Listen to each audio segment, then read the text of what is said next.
cada any és més greu, més difícil, i cada any que passa estem així, i sobretot este que està així, se li fan els ossos més vells i s'està llescant d'estos 20 a 25 anys que estem així. És la veritat. Que dubte cap que hem intentat fer-ho el millor sempre que hem donat les palmes, i sobretot aquest any estem orgullosos d'haver-li donat a un home que possiblement se la mereix ja fa anys, com és el nostre ben volgut Ximo Lanussa.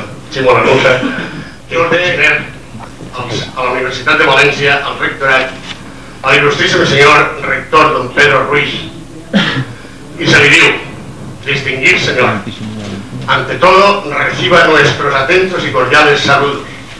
Como cada año nuestra entidad, que ha cumplido ya más de 25 años de existencia, una vez más concede sus galardones al valencianismo Palmas Doradas, que gozan de prestigio no solo a nivel local, sino en toda la comunidad valenciana, así como un tercero de carácter negativo, antipremio, denominado Tabala, dirigido a personas o entidades que por dejadez o premeditadamente realizan actividad o gestión nefastas y contrarias a los intereses y identidad del pueblo valenciano.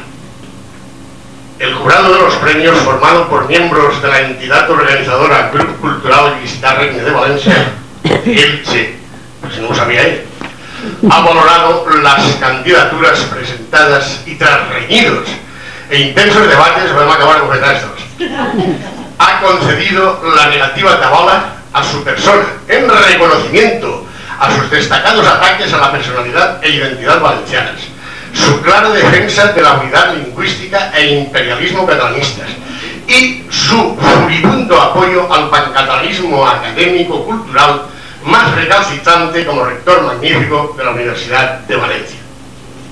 El galardón del que se ha hecho merecedor consiste en una rama de dátiles y la escama del tronco de una palmera ilicitana, a la que suponemos usted tendrá precio. Imaginemos que sí, ya que sois de este pobre. Partes inutilizables y desechables de este árbol, de ahí su carácter negativo. Acepte el premio concedido, le rogamos, remita notificación escrita al respecto. ¿Ha recibido algo, secretario?